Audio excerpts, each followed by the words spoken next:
Le Radio Lounge du 10-30, qui est reconnu pour son décor digne des clubs les plus in de Las Vegas, célèbre son premier anniversaire avec comme artiste invité le DJ de renommée internationale, Second Nature. C'était ton anniversaire récemment, alors doublement une raison de fêter ce soir. Oui, double raison, c'était mon anniversaire hier. Alors, c'est comme ma semaine d'anniversaire, parce que 2 jours se passaient pour fêter, il en faut au moins 7. Qu'est-ce que ça signifie un an au Radio Lounge? À Brossard, ici, ça signifie beaucoup pour nous autres, parce que c'est presque l'équivalent du travail qu'on a mis pour construire ce club-là, à partir du moment où on nous a proposé le local, où on a commencé à travailler à l'intérieur, où on a lancé cette place-là. C'est un incontournable. C'est Las Vegas sur la Rive-Sud. On l'a vanté comme ça au début et on se le fait répéter par les clients qui viennent ici. Toute cette vue qu'on a sur le quartier 10-30, c'est le fun. Ce qu'on avait imaginé, c'est ce que les gens vivent en même temps.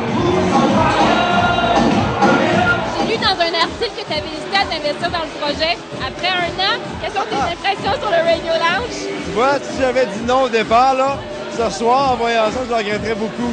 Parce que c'est vrai que c'est Denis Fortin qui m'a convaincu à sauter dans l'aventure et à embarquer avec lui, avec tout le reste d'équipe. Et on a une gang fantastique. Ça commence avec l'équipe de gestion, mais aussi tous les employés qu'on a ici. On a vraiment une belle gang et ce soir, quand on regarde un an plus tard, là, je regrette tellement pas d'être ici. Là. Je regrette pas mon investissement, mais pas du tout. Qu'est-ce que vous avez prévu pour célébrer? Ce soir, c'est le 4e meilleur VJ au monde. VJ Second Nature. Pour mixer les vidéos, il est hallucinant. Il mixe 4 vidéos en même temps. Et on a une histoire particulière avec Second Nature, c'est qu'à ses débuts en tant que VJ international, il est venu pour célébrer le premier anniversaire du Radio Lounge Montréal. What do you think of the Radio Lounge? I love the Radio Lounge. This is my first time to this one, but I've been to the other one. It's really awesome. Does it look like the one in Los Angeles, LA? Oh yeah, it's incredible. I love everything. The lights. Really What dope. kind of music are you playing tonight? Oh, a little bit of everything. Top 40, hip hop, house, electro. Kind of mix it up. What do you think of the crowd? Is it a good crowd? Yeah, it's a great crowd, man. They're going crazy to whatever I play. I mean, you gotta love that.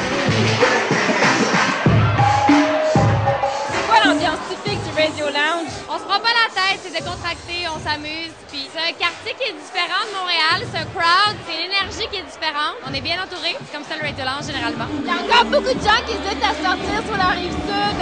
Qu'est-ce que tu leur dirais pour les encourager à venir? Je pense qu'on est vraiment la preuve que sur la Rive-Sud, il y a quelque chose de gros qui se passe. Oui, à Montréal, c'est cool. Oui, c'est le centre-ville. Mais la Rive-Sud, et on le disait avant l'ouverture du radio l'année passée, que la Rive-Sud méritait quelque chose de gros comme ça, quelque chose de qualité, de bien fait, de qualité.